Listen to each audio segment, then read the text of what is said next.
Là où Barack Obama avait abandonné, ou alors est-ce irresponsable d'intervenir sans mandat de l'ONU? Ouais, c'est non seulement irresponsable, mais c'est illégal. Il y a un droit international entre les nations. Un État n'a pas le droit de faire ce que vient de faire Donald Trump. D'ailleurs, Donald Trump, et si vous me le permettez, est en train de devenir le Tsipras américain, c'est-à-dire qu'après s'être fait élire justement en annonçant que l'OTAN était une structure obsolète et en annonçant qu'il voulait renouer de bonnes relations avec la Russie, il est en train de revenir aux errements de l'administration antérieure. Je me permets quand même de signaler que sur cette affaire, on ne sait absolument pas ce qui s'est passé. On en est rendu à apprendre les informations qui nous parviennent au compte-gouttes.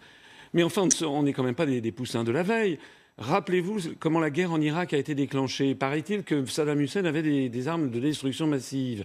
On se rappelle comment le secrétaire d'État à l'époque, Colin Powell, avait agité une fiole devant le Conseil de sécurité des Nations Unies comme étant la preuve que Saddam Hussein détenait des armes de destruction massive. Mais là, en 2013... Quelques mois après, on a appris que c'était faux. Il n'y avait jamais eu d'armes de destruction massive.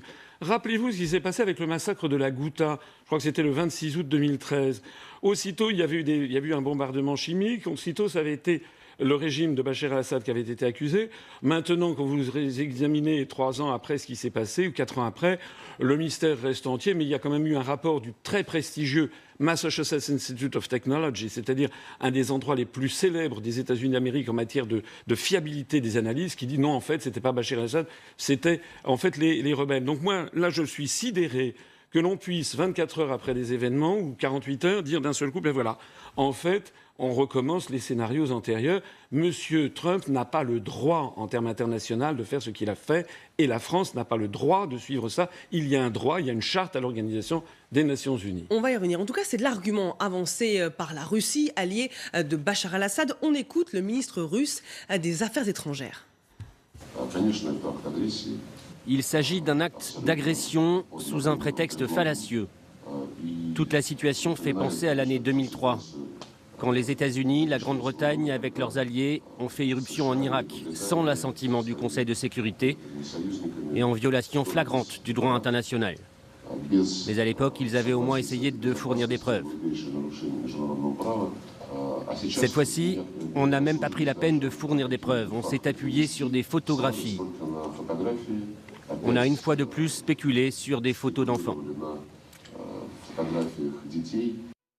Vous l'avez rappelé, depuis mardi soir, l'enquête n'a pas encore eu lieu. Mais déjà en 2013, il y avait eu des soupçons d'utilisation d'armes chimiques par le régime syrien et des observateurs internationaux avaient constaté que des armes chimiques avaient bien été utilisées. Donc est-ce qu'on doit laisser le peuple syrien pris en étau entre Bachar el-Assad et Daesh? Non, mais je rappelle encore une fois que les affirmations qui avaient eu lieu en 2013 ont été ensuite démenties et qu'actuellement le mystère reste entier, mais que les meilleurs spécialistes doutent de plus en plus que ce fut le régime de Bachar el-Assad qui avait procédé à ça. Je rappelle aussi quelque chose, c'est qu'il y a quand même l'Organisation pour l'interdiction des armes chimiques, qui est une filiale de l'ONU, qui a vérifié que le régime syrien avait détruit toutes ses armes chimiques quand même. Donc, comment dirais-je, l'analyse faite par la Russie selon laquelle ce bombardement par mégarde aurait frappé un hangar détenant, où il y aurait eu des armes chimiques détenues par les rebelles, justement, de Daesh ou d'Al-Nosra, c'est une information qu'il faut quand même prendre en considération. Vous faites confiance au régime syrien? Non, je ne fais pas. Écoutez, c'est pas moi qui fais confiance. Ça a été validé par l'ensemble des experts de l'ONU. Donc ça a été validé. Par ailleurs, il y a quelque chose que je voudrais dire. C'est qu'il n'y a pas que la Russie qui proteste. C'est que depuis, sur ces affaires syriennes, c'est d'arriver 6 fois au Conseil de sécurité, la Chine a également opposé son veto, comme la Russie, à l'ensemble des opérations. C'est-à-dire que contrairement à ce que l'on veut faire croire aux Français, la grande majorité des États du monde, en réalité, continuent à reconnaître Bachar el-Assad comme étant le président des Syriens. C'est ça la réalité. Il faut tenir compte du droit international. Encore un mot. Il y a aussi une opération de politique intérieure américaine, je pense, parce que Donald Trump a annoncé ce bombardement au moment même où il recevait en Floride le président chinois Xi Jinping. Donc c'est aussi, à mon avis, une façon de montrer ses muscles face à la grande puissance chinoise montante et l'inquiétude des États-Unis de voir se constituer un bloc entre la Russie et la Chine pour éventuellement torpiller leur influence mondiale. Alors François Hollande, lui, veut poursuivre la réponse américaine au niveau international. Il va réunir un conseil de défense ce soir. On l'écoute et on vous fait réagir après.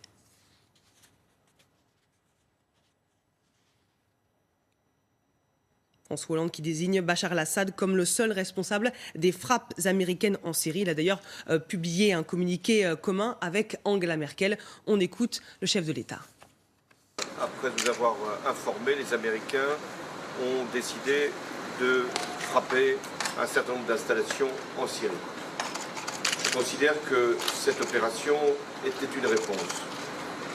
Elle doit maintenant être poursuivie au niveau international, dans le cadre des Nations Unies, si c'est possible, de façon à ce que nous puissions aller jusqu'au bout des sanctions contre Bachar el-Assad et empêcher qu'il y ait de nouveau utilisation des armes chimiques et écrasement par ce régime de son propre peuple. On a compris que François Hollande veut agir dans le cadre d'un mandat de l'ONU, si les soupçons sur l'utilisation d'armes chimiques sont avérés. Est-ce que la position de la France est juste ? Mais non, excusez-moi, moi ce que je viens d'entendre, c'est que M. Hollande se grange. Vous savez, la France est devenue un satellite de Washington, comme l'Allemagne, exactement comme on disait de la Tchécoslovaquie ou de la Pologne, qui étaient des satellites de Moscou du temps de l'Union soviétique. Je suis désolé, M. Hollande vient de dire des choses absolument scandaleuses dans la bouche d'un chef de l'État français, puisqu'il approuve une agression contre un État souverain, ce qui, j'insiste, est contraire au droit international. Et il incrimine tout de suite Bachar el-Assad dans la responsabilité de ce bombardement. Encore une fois, on ne sait rien. Je voudrais d'ailleurs dire à ce propos... Mais de toute façon, il n'aura pas le soutien de l'ONU. Il y aura de toute façon la Russie et la Chine qui vont opposer leur veto. Ils l'ont déjà dit.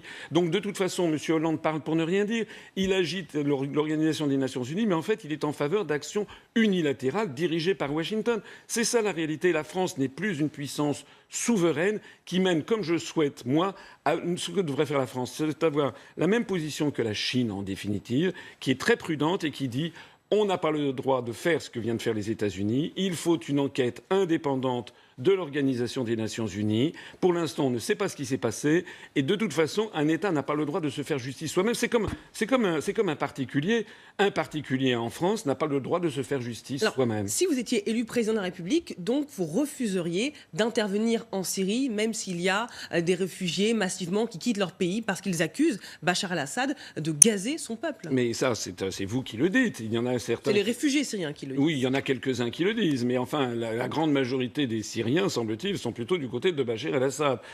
Moi, ce que je vois, c'est que... Savez-vous sur quels éléments vous appuyez pour savoir que mais le peuple syrien est derrière parce que lorsqu'un peuple veut se débarrasser d'un président de la République, eh bien, on le voit, M. Bachar el-Assad ne tiendrait pas depuis plusieurs années s'il n'avait pas le soutien d'une certaine partie de sa population. La situation est complexe. Vous savez qu'il y a Daesh d'un côté et le régime syrien de l'autre. Je n'ai pas dit que la situation n'était pas complexe. Voilà, moi, ce que je fais, c'est que vous savez ce que disait Charles de Gaulle dans les Mémoires de guerre, vers l'Orient compliqué, je partais avec des idées simples. Les idées simples, c'est faire respecter le droit international de toute façon. Et puis il y a une autre idée simple, c'est que nous sommes peut-être au bord d'une troisième guerre mondiale. Quand je vois des gens comme M. Macron, qui est d'une folle incompétence, d'une folle irresponsabilité, qui dit qu'il faut faire une intervention militaire en Syrie, M. Macron ne se rend pas compte de ce qu'il y a en face où il y a la Russie qui est quand même la deuxième puissance nucléaire mondiale. Dans le cadre de l'ONU, avec l'accord de la Russie. Il ne dit pas qu'il faut partir sans l'accord de la Russie. Écoutez, ce n'est pas ce que j'ai vu, mais ce n'est pas ce que j'ai vu. Il le dit dans le cadre de l'ONU, c'est-à-dire qu'il ne faut pas qu'il y ait un veto de la encore une fois, en tout cas, il a pris note, paraît-il, du bombardement. M. Macron approuve totalement les bombardements faits par les États-Unis. Donc M. Macron, qui n'a d'ailleurs aucune expérience international.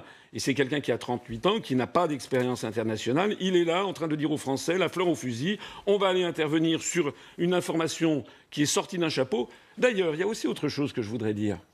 Pourquoi est-ce qu'on parle toujours de la Syrie et qu'on ne parle jamais de ce qui se passe au Yémen ou de ce qui se passe au Congo, où il y a des centaines, des milliers de morts tous les jours qui y sont là, et jamais personne n'en parle dans les grands médias occidentaux?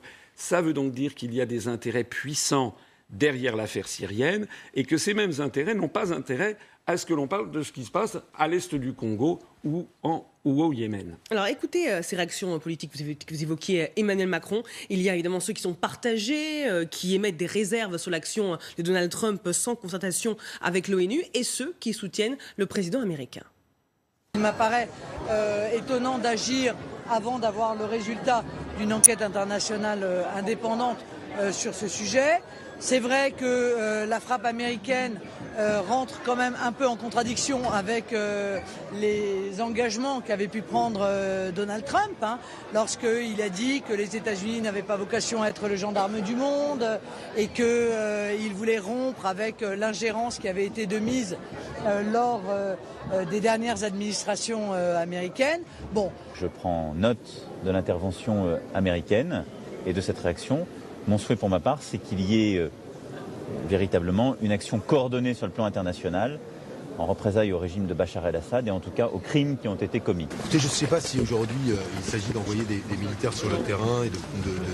Je pense surtout qu'il faut trouver une solution politique. Il n'y a pas de solution militaire. C'est quoi la solution La solution politique, c'est qu'on en finisse avec le régime de Bachar el-Assad par des négociations qui intègrent toutes les parties au conflit, dont l'opposition syrienne, qui n'est pas une opposition terroriste. Est-ce que c'est parfaitement la Russie? Est-ce que c'est parfaitement Bachar el-Assad? Quelle solution politique si on n'intervient pas sur le terrain? Alors je viens de réécouter M. Macron, il n'a pas du tout parlé de l'ONU, il parle d'une coalition internationale, ça veut dire États-Unis, Royaume-Uni, France, donc c'est bien. Il a dit clairement, en tout cas hier, non, écoutez, ça, je ne sais pas si vous êtes la porte-parole de non, M. mais Macron. Je redis les faits. Mais moi, je ne l'ai pas vu, je n'ai pas entendu que M. Macron ait parlé de l'ONU. Moi, ce que je dis, c'est que, et je suis le seul candidat à le dire, la France doit d'abord sortir de l'Union européenne et de l'OTAN, puisque l'Union européenne, par l'article 42, alors je sais que les gens rient quand je cite les articles, mais figurez-vous que c'est important qu'un président de la République sache de quoi il parle, n'est-ce pas? Est-ce que vous confiez les manettes d'un avion à quelqu'un qui ne sait pas piloter un avion?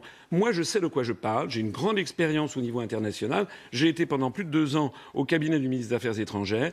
L'Union européenne nous place sous la tutelle de l'OTAN par l'article 42 du traité de l'Union européenne, et tant qu'on restera dans ces deux structures qui sont l'Union européenne et l'OTAN, nous allons être entraînés, comme on le voit maintenant, vers des conflits de plus en plus meurtriers et un risque de troisième guerre mondiale. L'Europe, c'est la guerre. L'Europe est en train de nous entraîner vers la guerre. Vous dites, ce n'est pas notre affaire, on ne s'en occupe pas. Je ne dis pas que ça n'est pas notre affaire. Je dis de toute façon que la France a été complètement discréditée dans cette opération, alors qu'elle avait un jeu à jouer. Si la France avait joué le jeu habituel qu'elle a, avec son influence justement en Syrie, au Liban et au Moyen-Orient, c'est-à-dire en se gardant de prendre parti pour les uns ou pour les autres, elle aurait pu être au contraire une puissance d'équilibre qui aurait, à mon avis, pu faire apparaître un message de paix et une solution pacifique et politique. On en est désormais très loin. La France a été mise hors jeu par notre alignement complet derrière Washington. Alors en France, dans cette campagne où rien ne se déroule comme prévu, les électeurs ont sorti les sortants, ils manifestent une envie de renouvellement. Pourquoi devraient-ils voter pour vous, vous qui êtes diplômé d'HEC, de l'ENA, haut fonctionnaire, vous avez travaillé dans des cabinets ministériels, vous avez même été élu conseiller de Paris sur une liste de Jean Tibéri. Vous êtes un produit du système, finalement. Mais moi, j'ai jamais parlé de système, pas de système. Pourquoi est-ce que les Français devraient voter pour moi? Parce que d'abord, je suis quelqu'un d'honnête. Je ne suis pas quelqu'un sorti du sérail politique. Je ne suis pas quelqu'un qui suis financé par des grandes puissances d'argent. Je ne suis pas quelqu'un qui lance des formules marketing. Moi, je connais mes dossiers. Je suis quelqu'un de compétent. Et par ailleurs, j'insiste au cours de cette élection présidentielle sur ce qu'est le président de la République. Je ne confonds pas le président de la République avec le Premier ministre. Le président de la République, en vertu de l'article 5 de la Constitution, premièrement, doit veiller au respect de la Constitution. C'est ce que je fais justement en rappelant sans cesse les articles. Deuxièmement, le président de la République est le garant de l'indépendance nationale. Moi, j'aimerais savoir comment les autres candidats affirment être le garant de l'indépendance nationale. Quand je vois, par exemple, que M. Mélenchon, la réaction de M. Mélenchon sur cette affaire syrienne, elle est comme d'habitude, elle est chèvre-chou. C'est un oxymore. En fait, M. Mélenchon, s'il était élu, serait le Tsipras français, comme d'ailleurs Donald Trump est le Tsipras américain. Moi, les choses avec moi sont toujours claires et nettes. Et vous savez, j'ai fait là une série de meetings dans le sud de la France. Hier à Bordeaux, il y avait 1000 personnes. La veille à Toulouse, il y avait 1100 personnes. L'avant-veille, 3 jours avant à Montpellier, il y avait 1300 personnes. Et je suis revenu en train, dans le métro, dans le train, dans le tramway à Bordeaux. Les gens viennent me voir, me prennent en photo, ils me disent « c'est vous qui allez être la surprise ». Vous êtes très clair sur votre volonté de sortir de l'Union européenne et de la zone euro, c'est votre mesure phare. Mais à l'heure où 3/4 des Français sont encore opposés à une sortie de l'Union européenne, quels arguments vous avancez pour les convaincre? D'abord, je ne sais pas si ce sondage est vrai. Voilà, moi, vous savez, les sondages, il y a des sondages qui me donnent à 0,0. Bon, les sondages officiels, mais quand on va voir les sondages me concernant sur Internet, excusez-moi, mais je crève tous les plafonds. Donc il y a quand même un problème. Alors les médias disent oui, c'est parce qu'il fait agir ces cybermilitants. Et alors les autres, ils n'ont pas de cybermilitants. Paraît-il que M. Macron ou M. Mélenchon sont des champions. M. Macron de la modernité, M. Mélenchon serait un champion d'Internet. Pourquoi ils n'en voient pas? Moi, ce que je vois, c'est que... Sur le fond, mais il y a quand même des gens qui sont réticents. Eh bien, Sur le écoutez, fond, vous leur dites quoi? Eh bien, si moi si je dis ce que je dis, et si une majorité des Français n'est pas d'accord, ça prouve quoi? Ça prouve que je suis quelqu'un d'honnête. Ça prouve que je ne suis pas un politicien véreux qui est là en train de surfer sur l'opinion publique. Je suis donc le contraire d'un populiste. Si je dis ce qu'il y a, et même si une majorité des Français en effet est contre, eh bien c'est justement l'objectif d'une campagne électorale que d'expliquer aux Français pourquoi nous devons sortir en urgence. Expliquez-nous, justement. On doit sortir en urgence de l'Union européenne, de l'euro, pour d'abord rendre aux Français leur démocratie. Sortir de l'euro parce que l'euro est en train de s'effondrer. Malheureusement, on n'a jamais le temps d'expliquer. Je renvoie les téléspectateurs à notre site upr.fr. Sortir de l'Union européenne parce que, quel que soit le président de la République qui sera élu au mois de mai, sauf si c'est moi, puisque moi je propose de sortir de l'Union européenne, tous les autres proposent de renégocier les traités. Vous, c'est radical. Voilà. Bonsoir. Moi, je fais l'article 50, c'est pas radical. C'est comme Mme Theresa May. Elle a lancé la procédure de l'article 50. Ça n'a strictement rien ni de radical, ni d'extrémiste. Elle a été obligée de le faire valider par le Parlement britannique. Oui, mais parce que, mais ça, ce sont les procédures britanniques. Moi, si je suis élu, je l'aurais été sur un mandat extrêmement clair. C'est le moins qu'on puisse dire. Vous l'avez dit vous-même. Donc, je ne vais pas ensuite faire un référendum pour demander aux Français est-ce que vous êtes d'accord pour que je mette en œuvre le programme sur lequel je viens d'être élu. Mais si c'est quelqu'un d'autre que moi qui est élu, on va avoir la politique du rapport des grandes orientations de politique économique qui est fixée tous les ans par la Commission européenne en vertu de l'article 121 du traité. J'invite tous les téléspectateurs à aller sur notre site internet, ils verront une fenêtre pop-up, ils découvriront à quelle sauce nous allons être mangés. C'est la raison pour laquelle, vous savez, les Français sont furieux, parce qu'ils votent à droite, ils votent à gauche, ils ont toujours la même politique depuis 25 ans. Ils sont furieux de ça, ils ne comprennent pas. Mais moi, je suis le seul qui leur explique pourquoi. Concrètement, que répondez-vous à des patrons de PME qui se disent si on sort de la zone euro, eh bien, la monnaie va être dévaluée et ça va menacer nos exportations? Alors, je réponds que, selon le Fonds monétaire international, Natixis, ING, etc., le nouveau franc devrait perdre à peu près 6 à 10% de sa valeur par rapport au cours pivot de l'euro vis-à-vis du dollar. Bon, ça c'est un... Je signale que l'euro a perdu 25% de sa valeur par rapport au dollar au cours des 3 dernières années. Deuxièmement, ça va au contraire dynamiser les exportations si le franc est un petit peu déprécié. Ça va rétablir la compétitivité externe de notre économie. Ça va faire plonger de 1 à 2 le nombre de chômeurs, 2 millions, le nombre de chômeurs. C'est pas moi qui le dis, c'est une étude qui avait été publiée. Les autres pays remettront aussi des barrières douanières. Mais ça, nous n'en savons rien. Ça sera justement l'objet des négociations. Mais prenez un exemple, la Suisse. La Suisse, ce n'est pas un pays extrémiste. C'est un pays qui n'est ni dans l'Union européenne ni dans l'euro. Est-ce que la Suisse n'exporte pas? Est-ce qu'on ne voit pas des produits Nestlé partout? Est-ce que la Suisse n'exporte pas des produits chimiques, des produits d'horlogerie, des produits du verre, etc., des produits agroalimentaires? C'est une très grande puissance industrielle qui exporte et qui importe. Il y a effectivement un tarif extérieur qui est peut-être appliqué à certains produits suisses. Le tarif extérieur commun de l'Union européenne, c'est 3% de la valeur. Imaginez que nous soyons obligés de rétablir 3% de droits de douane vis-à-vis, par exemple, de l'Allemagne. Qu'est-ce que ça changera? Si notre franc se déprécie de 10%, les Allemands, vous savez, ils vont continuer à acheter des produits français. Le monde entier va continuer à vouloir acheter du champagne, des parfums. Et sur la question de la dette, qui est détenue à 60% par des investisseurs étrangers, est-ce qu'il n'y a pas un risque qu'on paye plus cher et que ça touche le pouvoir d'achat des Français? Peu importe qui détient la dette, ce qui importe, c'est quel est le droit qui régit la dette. Or, 97% de la dette publique française a été rédigée sous le droit national, sous le droit français. Et 99%, 98,5% de la dette des particuliers, ça veut dire quoi? Ça veut dire qu'il y a un grand principe international qui s'appelle la lex monetae. Ça veut dire que les dettes seront remboursées dans la monnaie en cours au moment du remboursement, c'est-à-dire le franc. Contrairement à une légende entretenue par la propagande, si nous sortons de l'euro, eh bien, nous aurons un nouveau franc et les dettes seront remboursées au franc au taux de change officiel. Et un franc qui risque d'être plus faible. Mais non, mais ça, c'est, si vous voulez, regardez ce qui s'est passé au moment du passage du mark à l'euro. Il y avait des investisseurs étrangers qui détenaient des créances sur le gouvernement, sur l'État allemand. C'était des créances en marques. Lorsque l'Allemagne est passée du mark à l'euro, il y a un certain nombre d'investisseurs, ça ne leur a pas fait très plaisir parce qu'ils ont estimé que l'euro intégrant les pays du Sud serait sans doute une monnaie plus faible que le mark, ce qui d'ailleurs est vrai. Eh bien, ils ont quand même été obligés de subir la lex monetae et personne n'a protesté. D'ailleurs, regardez ce qui se passe sur les marchés internationaux. Lorsque l'Allemagne fait des emprunts, elle obtient des taux d'intérêt qui sont plus faibles que ceux qui sont facturés à la France, et ceux qui sont facturés à la France sont beaucoup plus faibles que ceux qui sont facturés à la Grèce. Pourquoi cette différence de taux d'intérêt? La réalité, c'est que les marchés financiers internationaux, lorsqu'ils fixent des taux d'intérêt pour les trésors publics respectifs, ils intègrent l'hypothèse que l'euro explose et donc ils font payer une prime de risque supplémentaire à la Grèce ou à la France. Si ce risque se révèle, ils n'auront rien à dire puisqu'ils auront joué et puis voilà. Si vous êtes élu, avec qui vous gouvernez? Parce qu'il faut bien une majorité à l'Assemblée pour appliquer sa politique. Ben, notez bien que c'est la même question que vous pourriez poser à Mme Le Pen. Mais on la pose Mélenchon, à Emmanuel Macron, Donc, voilà. à Marine Le Pen très régulièrement. Voilà, donc moi, si je suis élu, je vais avoir, ça sera un bouleversement de la scène politique, c'est le moins que l'on puisse dire. Déjà, le premier bouleversement, il va avoir lieu le soir du 23 avril, le soir du premier tour, parce que moi, je suis très confiant. Vous savez, quand je réunis des milliers de personnes dans les meetings, les gens sourient, mais les gens rient même lorsque je leur dis que nous sommes crédités de 0%, alors qu'on a fait près de 1% il y a 1 an et demi, alors qu'on était beaucoup plus petits et que je n'étais pas connu. Donc je pense que je vais faire un score tout à fait significatif. Et si d'aventure je suis au deuxième tour, eh bien, vous savez, il va y avoir à ce moment-là des quantités d'offres et de ralliements. Mais je voudrais dire quelque chose. C'est que je ne suis pas seul. On a dépassé les 23 200 adhérents et que nous avons de nombreux talents maintenant à l'Union populaire républicaine.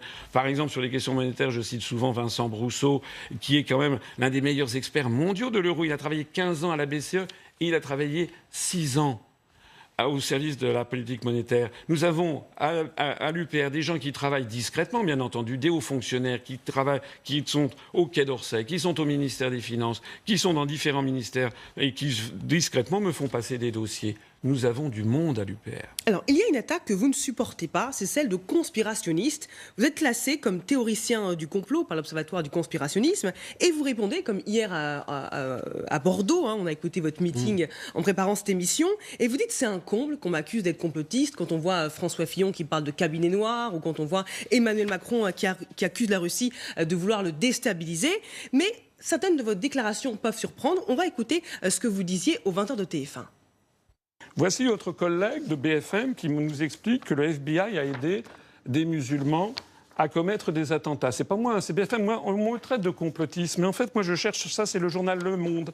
Le FBI mis en cause dans l'organisation d'attentats par des Américains musulmans. Donc Boko Haram, c'est la CIA, ce sont les services secrets américains, ainsi que Daesh et le marathon de Boston. Je ne vais pas vous sortir ici tous mes documents. Non, c'était votre credo. Je voulais juste savoir si vous le pensiez. Non, mais ça n'est pas un credo, monsieur. Ça n'est pas un credo.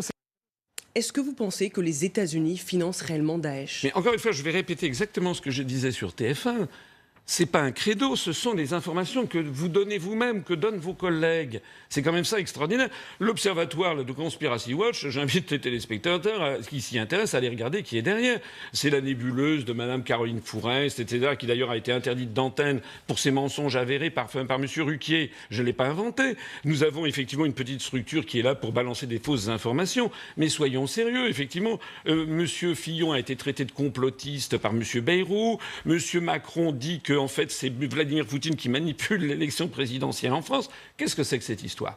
Moi, j'en ai assez de ces histoires de complotisme, parce que ça veut dire que c'est maintenant une espèce de chasse aux sorcières, un maccarthisme, qui prétendrait interdire aux Français, ou à tout autre peuple, de réfléchir par eux-mêmes et de douter. Vous savez ce qui a fait la grandeur de l'Occident dans la pensée, dans l'esprit de la pensée, dans la philosophie universelle, la grandeur de l'Europe, pour le coup, en matière de pensée, c'est justement la faculté de douter, la faculté de remettre en cause, au crible de sa raison personnelle, tous les dogmes de son époque. Donc sans parler de complot, est-ce que vous pensez réellement que ce sont les États-Unis qui ont intérêt à financer l'État islamique? Écoutez, c'est pas moi qui l'ai dit, c'est Donald Trump. C'est Donald Trump qui, pendant sa campagne, avait dit que c'était Obama et Mme Clinton qui avaient financé... On peut douter aussi de sa parole. Mais on peut douter, bien entendu, on peut douter de tout. Moi, ce que je sais, c'est qu'il faut bien comprendre qu'en Syrie et Daesh, ils ont des armes américaines et britanniques. Elles ont été découvertes notamment lorsque Alep a été libéré de Daesh. Eh bien, ces armes, elles viennent d'où? Elles sont financées par qui? Voilà, ce sont les bonnes informations. Et vous savez, les Français ne s'y trompent pas. Moi, je suis en permanence abordé dans la rue par des gens qui me disent « Monsieur, vous avez raison, il y en a marre qu'on nous force à gober des bobards. Vous avez raison, il faut continuer à faire ce que vous faites. Vous êtes un homme droit, intègre et qui dit la vérité. Alors, une image, dans vos meetings, il n'y a évidemment pas de drapeau européen parce que vous voulez sortir de l'Union européenne, il y a le drapeau français, et puis il y a également ceux de l'ONU et de l'Organisation internationale de la francophonie. Pourquoi ? Alors, je vous remercie de souligner ça. Tous les candidats, ou presque tous, parlent devant le drapeau français et le drapeau de l'Union européenne, qui est en fait l'ancienne héraldique du Saint-Empire romain germanique bleu aux étoiles d'or. C'est en fait un drapeau de soumission à un pouvoir qui n'est pas celui des citoyens français. Madame Le Pen, quand elle parle uniquement devant le drapeau bleu, blanc, rouge. C'est un système un signe, un symbole de renfermement sur soi-même. Moi, je parle devant le drapeau de la République française, devant le drapeau de la Révolution française, mais aussi devant le drapeau de l'Organisation des Nations Unies, parce que je le disais tout à l'heure, vous savez, je suis très très logique. Moi, je veux rétablir le droit international, je veux que la France soit en bon terme avec l'ensemble des pays du monde. Et pourquoi je veux sortir de l'Union européenne ? Parce que si vous y réfléchissez en profondeur, en fait, c'est un apartheid planétaire qui ne dit pas son nom. En fait, la construction européenne est une vieille idée complètement anachronique. Dans le monde d'aujourd'hui, nous devons avoir des relations avec le monde entier, avec la Russie, la Chine, le Brésil, l'Inde, l'Afrique du Sud, etc., etc., et l'Organisation de la francophonie. Parce que je dis aux Français... C'est le mot de la fin. Oui, parce que je dis aux Français que le français, la langue française, est en très forte croissance. C'est un formidable message d'espoir. Notre avenir passe très largement avec les pays de la francophonie, notamment les pays d'Afrique. Vous savez, il y aura 760 millions de francophones en 2060. La langue française sera la 3e langue la plus parlée au monde. Et ce sera pour nous un formidable moyen d'exister au XXIe siècle. Le message est passé. Merci François Asselineau d'avoir été notre invité sur LCI. Restez avec nous, l'info continue.